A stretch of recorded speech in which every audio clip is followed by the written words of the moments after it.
"You cursed hag!" the woman screamed, shoving Hannah backward into the mud. "My husband's dead because of you!" Hannah Bennett hit the ground hard, her 60-year-old body crumpling like old paper. The crowd closed in around her, faces twisted with rage and grief.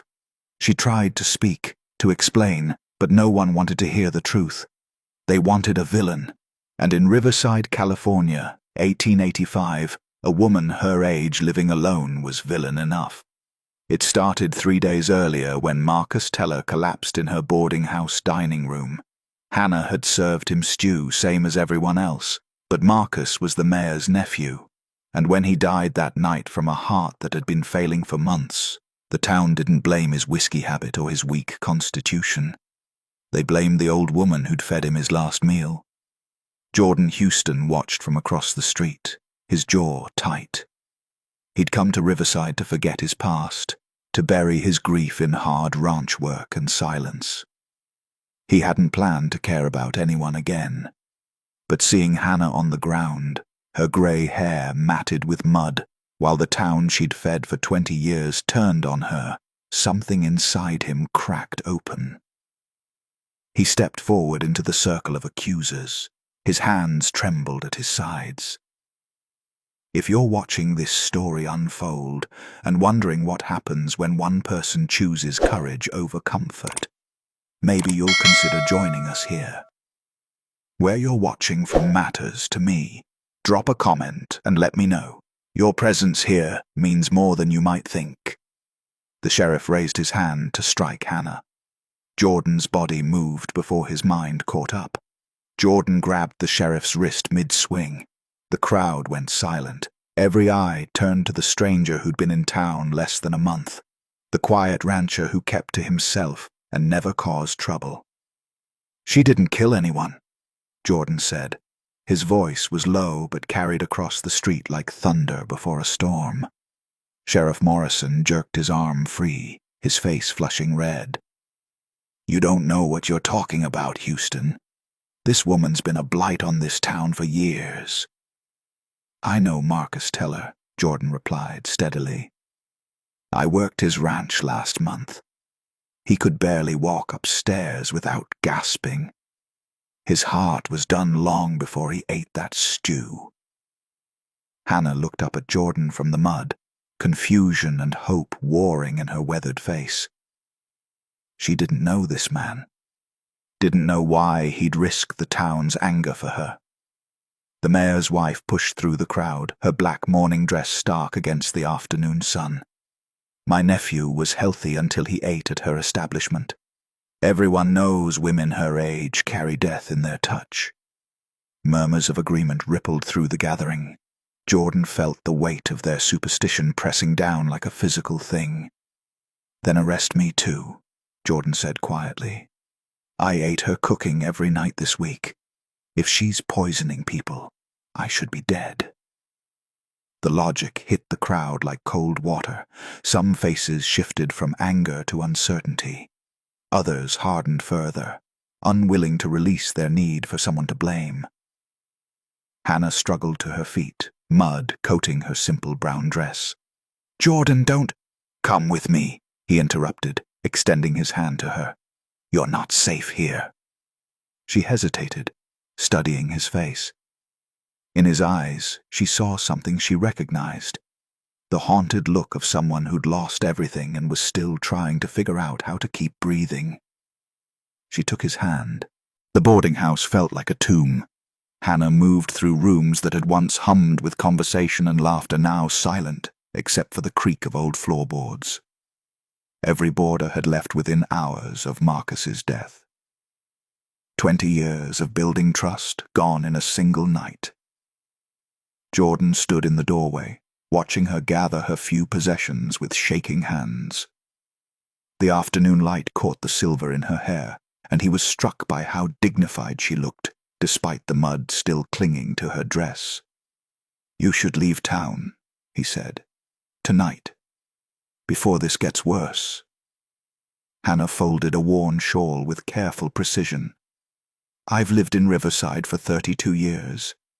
I buried my husband here. My daughter's grave is in the cemetery on the hill." She looked up at him, with eyes that had seen too much loss. "Where exactly would I go?" Jordan had no answer. He knew what it meant to be rooted to a place by grief. To feel like leaving would mean abandoning the only proof that your loved ones had existed. "Why did you help me?" Hannah asked suddenly. "You don't know me. You risk your standing here." "I know what it's like when a town decides who you are," Jordan said, his voice rough. "When they'd rather believe a lie than face an uncomfortable truth." Something passed between them in that moment. A recognition. They were both people the world had decided to throw away. Her for her age. Him for reasons he wasn't ready to speak aloud. A rock shattered the front window. Glass exploded across the floor. Hannah flinched but didn't cry out. "Get out, witch!" someone shouted from outside. "Leave before we burn you out!" Jordan moved to the broken window. A group of young men stood in the street, liquored up and looking for violence. This was escalating faster than he'd feared. "Pack only what you can carry," he told Hannah. "We're leaving, now." They rode through the night on Jordan's horse, Hannah clinging to his waist as the animal picked its way through scrub brush and rock. He took them east into the foothills, away from Riverside and its poisonous accusations. His ranch sat in a valley between two low mountains, a modest spread with a small house and a barn that had seen better days. It wasn't much, but it was far enough from town that Hannah would be safe. At least for now. "I can't stay here," Hannah said as Jordan helped her down from the horse. Her body ached from the ride, every one of her 60 years making itself known. "I won't let you sacrifice your livelihood for me." "My livelihood was already sacrificed," Jordan replied, leading the horse to the barn. "I came here to disappear. Whether the town hates me for defending you or for what I left behind in Nevada doesn't much matter." Hannah caught the darkness in his voice, the weight of whatever history he carried. She didn't press. Some wounds needed to be offered, not extracted. The house was sparse. One main room with a stove and table, a small bedroom, a loft, clean but empty of anything personal. A place to exist, not to live. "You take the bedroom," Jordan said. "I'll sleep in the loft." "Jordan, please." He stopped moving, his back still to her. "I watched my wife die 2 years ago. Fever took her slowly while I stood by helpless. Then I watched my daughter follow her a month later. Same fever. Same helplessness." His shoulders tensed. "I couldn't save them, but maybe I can keep you alive." Hannah's throat tightened. "I'm so sorry." "So am I," he whispered. "Every single day." Outside, a coyote howled into the darkness. Inside, two broken people stood in separate silences, wondering if redemption was still possible. Hannah looked around the empty room and made a decision. "I'll stay, but I'll earn my keep. This place needs a woman's touch, and you look like you haven't had a decent meal in months." Jordan turned, something like relief crossing his face. Deal. 3 weeks passed. Hannah transformed the lonely ranch house into something approaching a home. She mended curtains, planted a small garden, cooked meals that filled the house with warmth. Jordan worked the ranch from dawn until dark, repairing fences and tending cattle with an intensity that spoke of a man trying to outrun his thoughts. They fell into a careful rhythm. Hannah had coffee ready when Jordan woke.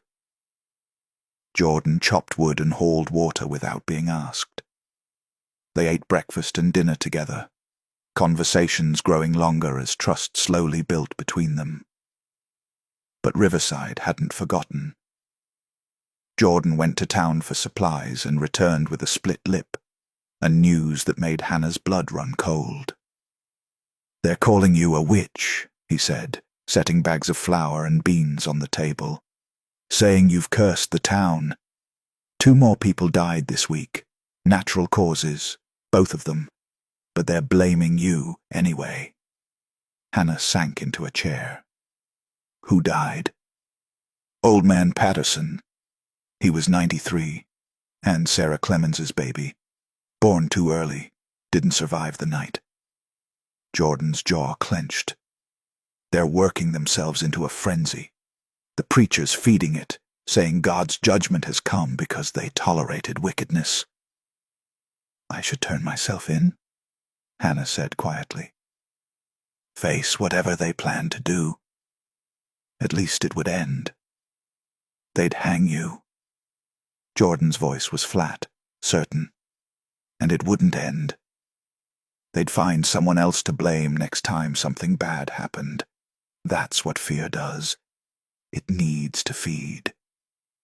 Hannah looked at him across the table.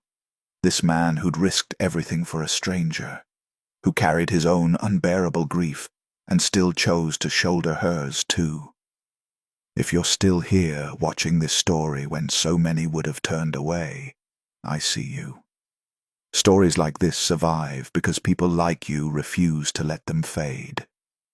Hit that subscribe button if you believe some truths are worth preserving.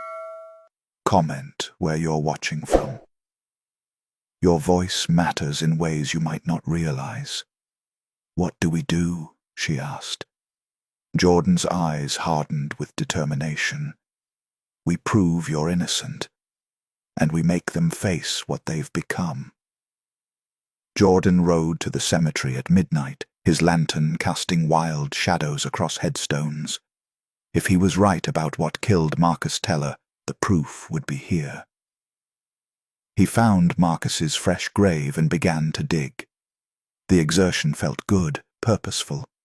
Sweat soaked through his shirt despite the cool night air.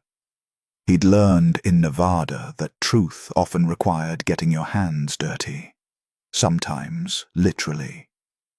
When his shovel struck the coffin, Jordan paused. He'd told Hannah he was going to check fence lines. She didn't need to know about this. Didn't need one more thing to feel guilty about. He pried open the lid and held the lantern close.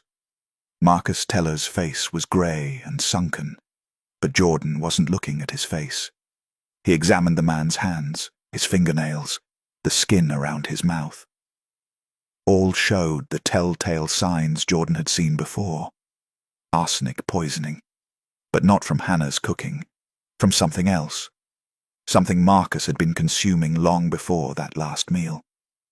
Jordan rode to Marcus's ranch before dawn. He knew the foreman, a man named Dutch, who'd always seemed more honest than most.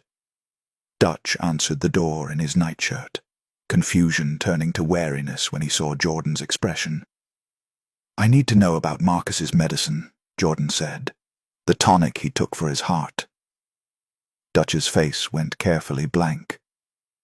"Don't know what you mean." "I think you do.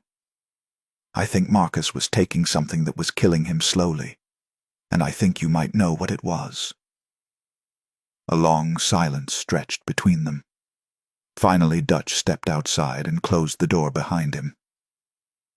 "Marcus bought a tonic from a traveling medicine man 6 months back," Dutch said quietly. "Supposed to strengthen the heart. Made him feel better at first, more energetic. But then he started getting sicker. Shakes, stomach pains, confusion." "Did you see the bottle?" "Threw it away after he died. The mayor's wife didn't want anyone knowing Marcus had been desperate enough to buy snake oil." Dutch met Jordan's eyes. "That old woman didn't kill him, did she?" "No," Jordan said. "But the town needs someone to blame." Dutch looked away. "Most folks in Riverside are good people, but good people can do terrible things when they're scared." Jordan rode home as the sun rose, his mind working through what he'd learned. He had the truth now. But truth without proof was just another story. And Hannah needed more than a story to save her life. Hannah was kneading bread dough when Jordan returned, her strong hands working the dough with practiced efficiency.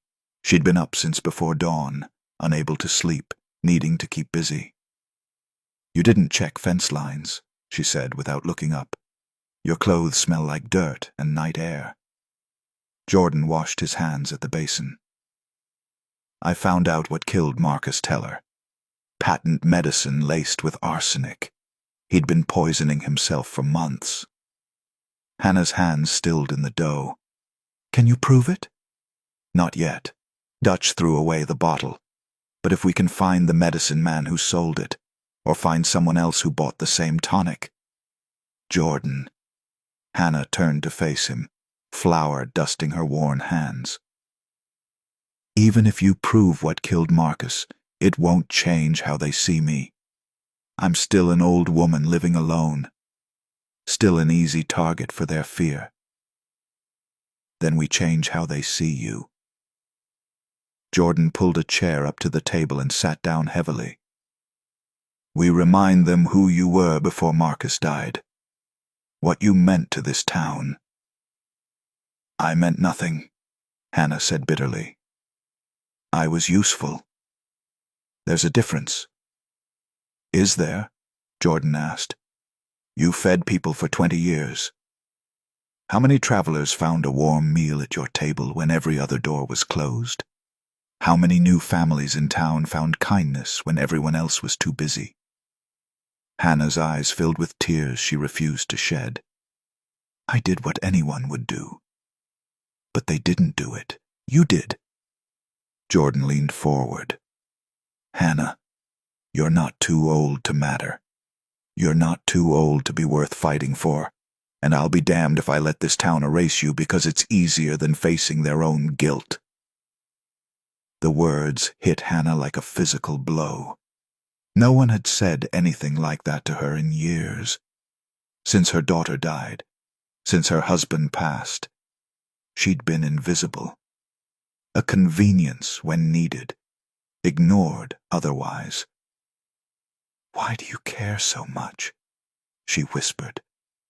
Jordan was quiet for a long moment. "Because when my wife got sick, our town in Nevada blamed her, said she must have done something to anger God. When she died, they said it was divine judgment." His voice cracked. "They made her last days a hell of shame and isolation. I didn't fight hard enough for her. I won't make that mistake again." Hannah reached across the table and took his hand.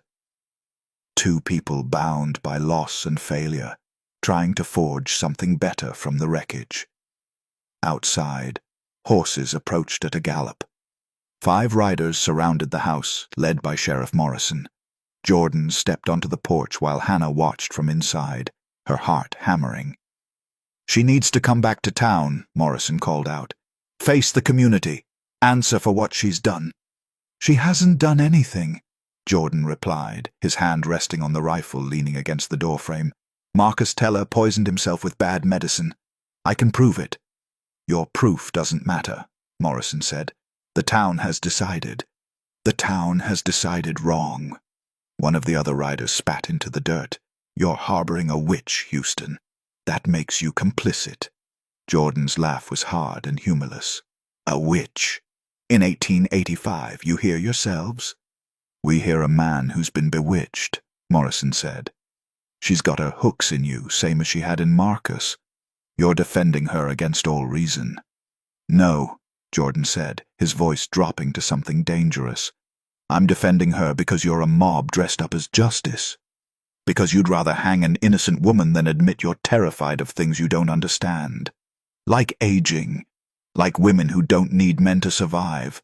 Like death coming for all of us no matter how many scapegoats you burn." The words landed like stones in water, ripples spreading through the group. A couple of the men shifted uncomfortably. Morrison's hand moved toward his gun. "Last chance, Houston. Hand her over." Hannah stepped onto the porch before Jordan could respond. Her spine was straight, her head high. She looked at each man in turn, making them see her. Really see her. "I'll go," she said. "But not because I'm guilty. Because I'm tired of watching good people act like monsters." She turned to Morrison. "You ate at my table every Sunday for 15 years, Sheriff. I knew your wife before the sickness took her. Held your hand at her funeral. Do you truly believe I'd kill Marcus Teller? Or any soul in this town?" Morrison looked away first, shame coloring his face. "That's what I thought," Hannah said softly. "When you're ready to remember who I am, who you are, I'll be here." She walked back inside, leaving the men sitting in their saddles with nothing to do but feel the weight of what they'd become. They rode away slowly, the certainty drained from their posture.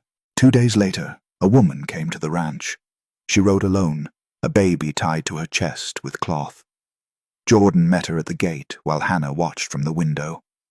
"I'm Clara Patterson," the woman said. "My father-in-law died last week, the one they're blaming on Hannah Bennett's curse." She swallowed hard. He was 93 years old and ready to go. He said so himself every day for a year. There's no curse, just life ending when it's meant to. Jordan glanced back at the house. "You should tell the town that." "I tried," Clara said, her voice breaking. "They called me a fool, said grief had addled my mind. But I know what I know, and I know Hannah Bennett brought my father soup every day for a month before he passed. Sat with him, read to him. She didn't curse him. She blessed his last days." Hannah couldn't stay inside any longer. She walked out to meet Clara, tears streaming down her weathered face. "You didn't have to come," Hannah said. "Yes, I did." Clara reached out and took Hannah's hand. "You showed my family kindness when we needed it most. I won't let them turn that into something evil." More people came over the next week. Slowly at first, then in a steady stream. A farmer whose barn Hannah had helped organize when his wife was bedridden. A widow who remembered Hannah's comfort after her husband's death. A young mother who Hannah had taught to make bread during a hard winter. Each person brought a story. Each story chipped away at the town's manufactured narrative. Jordan watched Hannah's face transform as people reminded her of her own impact. She'd forgotten, he realized. She'd let the town's rejection make her believe she was worthless. But the truth was different. The truth was she'd touched more lives than she knew. On Sunday morning, Hannah made a decision. She dressed in her best dress, the deep blue one her daughter had loved, and told Jordan she was going to church. "That's not safe," he said immediately. "Safe isn't living," Hannah replied. "I'm done hiding." Jordan couldn't argue with that. He'd been hiding since his wife died, and it had nearly destroyed him. Sometimes courage meant walking directly into the fear. They rode to church together, Hannah sitting tall on the horse behind Jordan. When they reached the small white building, the congregation was already inside. Hymns drifted through the open windows into the morning air. Hannah dismounted and walked toward the church door. Jordan followed close behind, ready to defend her if needed. She paused at the entrance, her hand on the door. "Whatever happens, thank you," she said to Jordan, "for seeing me when everyone else looked away." "I'll always see you," Jordan replied. She pushed open the door and stepped inside. The hymn died mid-verse. Every head turned. The preacher stood frozen at his pulpit, mouth open. For a heartbeat, nothing moved. Then Clara Patterson stood up from her pew. "There's room here," Clara called out, gesturing to the space beside her. Hannah's eyes filled with tears. She walked down the aisle slowly, aware of every stare, every whisper. Some faces showed hostility, others showed shame. But Clara's showed courage. Hannah sat down. Jordan slid in beside her, his presence a solid wall of support. The preacher cleared his throat. "We cannot allow—" "You cannot allow what?" Clara interrupted, standing again. "A woman who's lived righteously for 32 years to sit in God's house. A woman who's fed half this town at some point. Who's comforted our dying and celebrated our births." "She's been accused," the preacher said weakly. "By who?" Clara challenged. "A mob? Gossip? Fear?" She looked around at her neighbors. "We're supposed to be better than this. We're supposed to bear witness to truth, not participate in persecution." The farmer who Hannah had helped stood up. Then the young mother. Then a dozen more people, each one choosing to stand with Hannah rather than against her. Sheriff Morrison, sitting in the back row, slowly removed his hat. "I owe Hannah Bennett an apology," he said, his voice rough with emotion. "We all do. We let fear make us cruel. We forgot who she was, who we're supposed to be." Hannah couldn't hold back her tears anymore. They fell freely as the town that had shunned her slowly, haltingly began to remember her humanity. After the service, people approached her with quiet apologies. Not everyone. Some left through the side door, still clinging to their judgments. But enough came forward to matter, enough to remind Hannah that she belonged. Jordan stood back, watching Hannah receive the grace she deserved. His heart felt lighter than it had in 2 years. He'd come to Riverside to hide from life. Instead, he'd found a reason to live again. Hannah turned and found his eyes across the churchyard. In her gaze, he saw gratitude and something deeper, something that looked like hope. That evening, they sat on the porch of Jordan's ranch, watching the sun set over the foothills. The air was warm, carrying the scent of Hannah's garden and the distant sound of cattle. "I'm still too old," Hannah said softly. "I'm still alone in ways that frighten people." "You're not alone," Jordan said. He reached over and took her hand, his calloused palm warm against hers. "Not anymore." Hannah looked at their joined hands, then up at his face. She saw the broken places in him that matched her own broken places. She saw a man who'd chosen her when choosing her meant risking everything. "What do we do now?" she asked. "We live," Jordan said simply. "We let the people who matter stay close and let the rest fall away. We build something good from all this pain. We prove that it's never too late to start again." Hannah squeezed his hand. "I'd like that." As darkness fell over the California foothills, 2 people sat together in comfortable silence. They'd both been thrown away by a world that didn't value them. But in finding each other, they'd discovered something the world couldn't take away: the quiet, stubborn courage it takes to keep believing you deserve kindness. Stories like this one survive because people like you refuse to let them fade into silence. If Hannah and Jordan's journey touched something in you, if you believe in second chances and the courage it takes to stand for what's right, I'd be honored to have you subscribe. Let me know in the comments where you're watching from. Your presence here, your willingness to witness these truths, matters more than you might realize. Thank you for spending this time with me, friend. Until the next story finds us.